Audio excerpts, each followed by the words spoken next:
Hello students, आज आपका topic है इलेक्ट्रॉनिक पंचायत। जो आपको पहले वीडियोज़ में बताया था, तो जो आपके सेकंड वीडियोज़ में है वो क्या है कि जब आप अधिवक्ताओं में से एक थे, अर्थात ये भी आपके इंट्रो का ही पार्ट है जो ऊपर आपको दिखाई दे रहा है। तो इसमें क्या होता है, इसमें ये है जब अधिवक्ताओं में से एक थे, अर्थात गांव स्वशासन, जहां गांव अपने मामलों के लिए जिम्मेदार होगा। शासन पंचायती राज्य प्रणाली पूरे दक्षिण एशियाओं में पाकिस्तान, बांग्लादेश और नेपाल जैसे देशों में पाई जा सकती है, जहां यही इसी नाम से जाता है, इन्हीं नाम से जाना जाता है। तो इसमें क्या होता है, ये जो पंचायत होती है ये नहीं है कि बस यहाँ पे ये है आपके बांग्लादेश में, नेपाल में, आपके पाकिस्तान में, इन जो दक्षिण एशियाई जो हैं इनमें सब में ये पाया जाता है। क्योंकि जो गांव की जिम्मेदारी होती है वो जो जिम्मेदारी होती है वो कौन करेगा, वो जो वहाँ का जो कर्ता धर्ता होगा वही करेगा ना। जैसे आपका राष्ट्रपति है वो क्या है, पूरे देश को देखता है। बट आपका जो जैसे गांव में विकास के लिए तो आपको क्या होता है, एक पंचायत की आवश्यकता होती है, और जो उसका मेन मुखिया होता है वो क्या करते हैं, गांव की जिम्मेदारी लेता है और उसके अकॉर्डिंग ही क्या करता है, वो उसके डेवलपमेंट में, गांव में कितने डेवलपमेंट हुए हैं उसके अकॉर्डिंग ही वो कार्य करता है और उसके ही अनुसार वो चलता है। और वो देखता है कि गांव में कौन सी समस्याएं सबसे अधिक है, उसका क्या करता है, वो एक उसकी एप्लीकेशन लिखता है या एक उसका ब्यौरा बनाता है।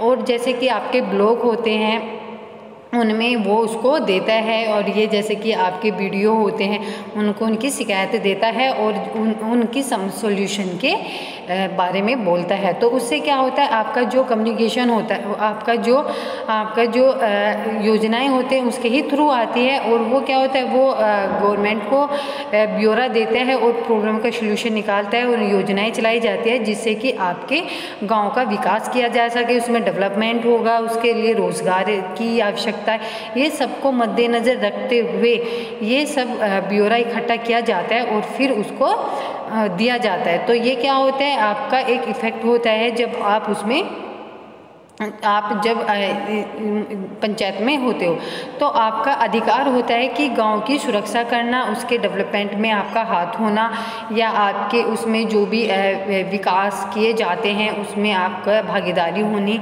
आपकी जो आम जनताएं हैं उनकी प्रॉब्लम का सलूशन निकालना। तो जो भी ये सब प्रॉब्लम का सलूशन निकालना या डेवलपमेंट कराना ना, वो एक पंचायत के थ्रू ही किया जाता है, क्योंकि वो स्वयं शासन जैसे गाँव के लिए जिम्मेदार होते हैं। तो इसके लिए वो क्या करते हैं, वो इसका यूज़ करते हैं। देन आता है, नेक्स्ट आता है पंचायत राज प्रणाली की मुख्य विशेषताएं। तो मुख्य विशेषताएं में फर्स्ट है आपकी ग्राम सभा, एक निकाय है जिसमें निरोच्चय नामवालियों में पंजीकृत सभी लोग शामिल होते हैं जो गांव स्तर पर पंचायत के क्षेत्र में शामिल गांव के होते हैं। गांव सभा पंचायती राज व्यवस्था में सबसे छोटी और एकमात्र स्थायी इकाई है। ग्राम सभा की शक्तियाँ और कार्य राज्य विधायकों द्वारा विषयों पर कानून के अनुसार तय किए जाते हैं।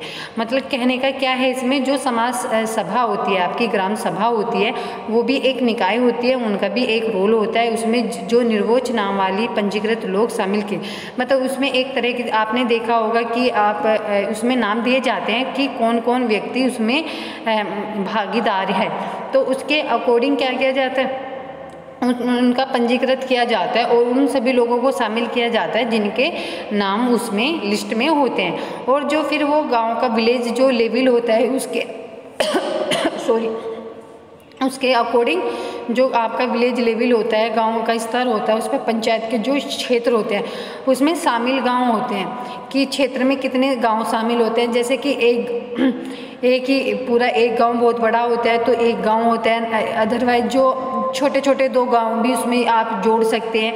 तो ऐसे करके उसको बनाया जाता है और फिर उसके ही अकॉर्डिंग ये सब किया जाता है। तो ग्राम सभा जैसी पंचायत होती है, राज्य स्वास्थ्य में सबसे छोटी होती है, तो वो क्या करती है, वो एक छोटी होती है तो एकमात्र स्थायी इकाई होती है, क्योंकि पंचायत राज्य स्वास्थ्य व्यवस्था सबसे छोटी होती है, स्थायी इकाई होती है, क्योंकि उसके ही जैसे कि आपने देखा होगा, आप भी देखते हैं, जिसको आप आपके गांव में जो प्रधान होता है वो एक पंचायत का ही सदस्य होता है, जिसके अकॉर्डिंग वो सारी गांव की जिम्मेदारी लेता है।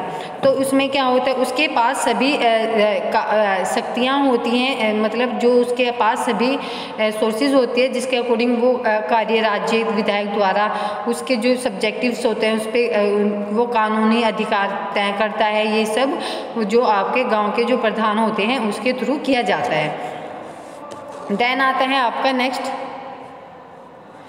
सेकंड है सीटें अनुसूचित जाति एससी और अनुसूचित जनजाति एसटी के लिए आरक्षित है और सभी स्तरों पर पंचायतों के अध्यक्ष अपनी आबादी के अनुपात से एससी और एसटी के लिए आरक्षित है। मतलब सीटें अनुसूचित जाति एससी अनुचित जनजाति एसटी के लिए आरक्षित होती है और उसके ही पंचायतों के जो अध्यक्ष होते हैं इनके लिए। मतलब जब ये एक तरीके का फॉर्म फिल किया जाता है तो इसमें एक मान्यता भी होती है कि वो ओबीसी में जा रहा है या आपका एससी में जा रहा है या एसटी में जा रहा है। तो उसके अकॉर्डिंग व्यक्ति क्या करता है, नामांकन कराता है और वो ही आपकी आगे तक उसकी वो प्रोसेस चली रहती है, क्योंकि नामांकन भी ज़रूरी होता है। तो ये सभी जो लेवल्स होते हैं, जो पंचायत स्तर होते हैं, उनके अध्यक्ष के लिए इम्पोर्टेंट होते हैं। देन थर्ड आता है आपका कुल सीटों की 1/3 सीटें महिलाओं के लिए आरक्षित होनी चाहिए। एससी और एसटी के लिए आरक्षित एसटी और एससी के लिए आरक्षित 1/3 सीटें महिलाओं के लिए भी आरक्षित हैं। यह नीति सभी स्तरों पर चेयरपर्सन के कार्यालय तक पहुंची हुई है। अनुच्छेद 243D आरक्षित सीटों के पंचायत में विभिन्न निर्वाचन क्षेत्र के लिए रोटेशन द्वारा आवंटित किया जा सकता है। मतलब आपकी जो कुल टोटल सीटें होती हैं उसका 1/3 सीट क्या होती है, महिलाओं के लिए भी आरक्षित कर देते हैं। कि उसमें ये नहीं है कि आप जो पुरुष होता है वो ही इसमें जा सकता है पंचायत स्तर में, ऐसा नहीं है। उसमें महिलाओं के लिए भी कुछ सीटें दी जाती हैं, आरक्षित की जाती है। SC ST के लिए भी एक सीट SC ST के लिए आरक्षित 1/3 सीटें महिलाओं के लिए आरक्षित की जाती है।